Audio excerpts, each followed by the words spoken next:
Bonjour, l'histoire de projet du jour, c'est une rénovation de pavillon. On est quelque part dans l'Indre. Un pavillon années 70, très classique, un volume rectangulaire, construite sur sous-sol semi-enterré. Alors c'est une construction toute basique, hein, mais de qualité. Donc on a pu vraiment faire une belle rénovation. Alors la pièce à vivre, la entrée couloir, les petites portes cathédrales, la grosse cheminée, les vieilles tapisseries un peu lourdes, la petite loggia, le sous-sol, garage mais peu utilisable en garage, pour différentes raisons. Le client m'avait demandé une première étude avant de signer le devis, donc je lui ai fait des 3D très très basiques de comment la maison se trouvait, donc c'est 3D fait à l'œil, hein. Et ensuite je lui ai fait des images de synthèse basiques également, mais du projet tel que moi je l'envisageais, donc en décloisonnant, en agrandissant la terrasse et en courbant les nouvelles cloisons, hein, histoire de créer une pièce à vivre beaucoup plus fluide, et déjà de poser un ascenseur, ça c'était une attente du client. Donc déjà, on voit sur ces 3D que ça change. On va retrouver sur les plans du projet les nouvelles cloisons arrondies, toujours liées à la circulation, qu'on retrouve sur les schémas de plafond. Le plan du sous-sol, qui est une grande pièce à vivre, et les coupes avec cette grande terrasse qui devient une pièce à vivre à part entière. Alors ça, c'était en 2014. Le chantier vient de se terminer. Il y a eu moult modifications, donc voici quelques exemples. La salle de bain avec l'ascenseur qui a changé de taille plusieurs fois. La cuisine a été modifiée également à de nombreuses reprises. Et on va passer à une image de synthèse. Donc on va retrouver le portail est posé, ça y est. On va pouvoir retrouver donc cette grande terrasse avec un escalier en double cintre sur mesure. Une terrasse qui est montée à 26 mètres carrés de mémoire.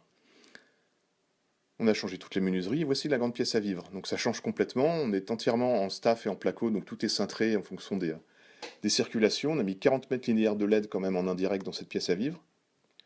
On a tout modifié, tout a été créé sur mesure, pardon, avec les meubles de cuisine notamment. On voit les chambres ici. Le fait de poser un ascenseur a permis de créer une deuxième salle de bain, donc on a deux salles de bain maintenant, donc on a vraiment fait une création de valeur. Et le sous-sol avec une partie buanderie et une grande pièce à vivre, une chambre et un grand salon home cinéma. Je vous propose de visiter le chantier, c'est une vidéo tournée en octobre 2016, un mois et demi avant la fin du chantier, donc vous voyez que c'est complètement conforme aux images de synthèse. Donc on trouve notre mur déco, nos cloisons arrondies, tous les chemins de plafond faits en staff, la cuisine faite sur mesure. Donc tout a été fait par des artisans de l'Indre, hein. Donc là on a une grande fenêtre à galandage, donc elle se replie dans la cloison, ce qui nous évite d'avoir un battant de fenêtre qui vient taper sur les meubles de cuisine. Les clôtures sont neuves, le jardin tout a été refait. Là on a une hotte ici. Donc 40 mètres linéaires de LED, je peux vous garantir que ça crache, hein. Là on a mis un meuble à chaussures dans la cuisine, tête bêche en fait, juste en face du vestiaire, donc là on gagne de la fonction. Toutes les portes ont été rhabillées, là on a l'ascenseur, on le verra mieux tout à l'heure. Et nos trois chambres, donc une chambre d'amis, on va retrouver le cintre de la cloison. Donc vous voyez l'habillage des portes ici, c'est une technique qui nous a permis de gagner beaucoup d'élégance au projet sans changer les blocs portes et donc d'économiser beaucoup d'argent. La première douche qui fait dos à l'ascenseur. Là c'est la chambre des petits-enfants, toute simple. On a un WC quand même qui a été isolé phoniquement.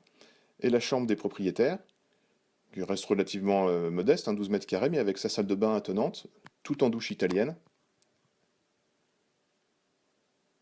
avec une porte coulissante, qui ferme, pour un petit peu d'intimité. Et quand on va revenir en arrière, on va voir que le couloir, bah, il fait plus du tout couloir. Donc on a beaucoup plus de lumière, c'est beaucoup moins oppressant, et on va faire un petit tour d'ascenseur. Alors ça paraît un petit peu exagéré, mais en fait, pour un coût relativement modeste, on gagne en confort, vraiment en confort. Donc là, on a la chambre du rez-de-chaussée qui a été entièrement refaite également. Donc lors de la vidéo, le chantier n'était pas tout à fait terminé, il y avait encore un petit peu de matériel. Le grand bar en staff du sous-sol qui intègre tous les branchements pour le futur home cinéma. Donc tout est passé dans les parpaings, hein. Donc il y a tout ce qui est câble HDMI, écran, projecteur, home cinéma, les enceintes, etc. On a une pièce qui va servir de cave et puis d'atelier débarras. Une pièce WC ici, donc on a un deuxième WC, un WC par plateau. Une buanderie, on voit la cage d'ascenseur. Donc derrière, on a un couloir avec le moteur d'ascenseur. C'est un vérin hydraulique en fait, hein, qui pousse la nacelle. Un débarras dans lequel on va mettre des congélateurs.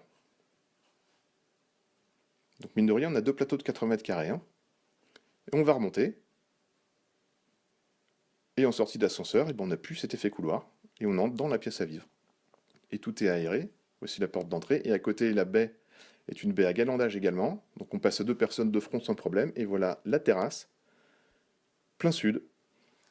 Et l'électricien ne m'en voudra pas, mais bon, il était content de son travail. Donc il nous a fait une petite danse devant l'effet stroboscope des LED. Atelier Guillaume Verret, architecture sur mesure, conçue en temps réel.